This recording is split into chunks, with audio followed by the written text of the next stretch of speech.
Magandang umaga, Pilipinas. Mula sa Pag-asa, narito ang latest sa ating panahon. Good news, wala pa rin po monitor na kahit anumang weather disturbance sa loob o labas man ng ating area of responsibility sa loob ng 3 araw. Kaya naman, patuloy pa rin ang pag-iral ng easterly sa silangang bahagi ng ating bansa. Ayon sa latest weather forecast ng Pag-asa, asahan po ang bahagya hanggang sa maulap na kalangitan na may pulo-pulong pag-uulan o pagkidlat pagkulog dito sa may Luzon, Visayas at Mindanao. Ating paalala, magdala po ng payong bilang panangga sa init ng araw o posibleng pag-ulan. Magbabalik kami makalipas lamang ang isang paalala. We cover the lives of all the people. The news that you read comes alive in each page. We are committed to make your lives better. We're going strong because of you. Cebu Daily News. Cebu Daily News. Cebu Daily News.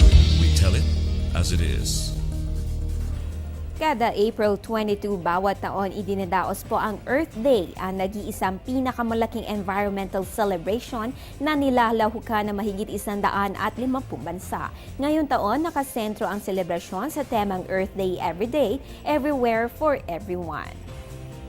Kaugnay nito, nag-compile po kami ng mga bagay na dapat ninyong gawin upang ma-conserve natin si Mother Nature. Una, pay attention to how you use the water, tulad ng pagsasara ng gripo habang kayo'y nagtitoothbrush. Make your home energy efficient, linisin at i-maintain ang inyong air conditioning unit o kaya isarado ang ilaw at tanggalin sa saksakan ng mga appliances kung hindi ito ginagamit. Siyempre, hindi mawawala po dyan ang pagre-recycle. I-separate ang mga nabubulok sa hindi nabubulok. Mag-compost. It makes a great natural fertilizer. Also, maintain your car, tulad ng pag-check ng inyong tire pressure. Mas malakas kumonsumo ng gasolina ang sasakyan kung malambot ang gulong. Kaugnay nito, drive smarter. Take it easy on the brakes and gas pedals para na rin makatipid sa gasolina.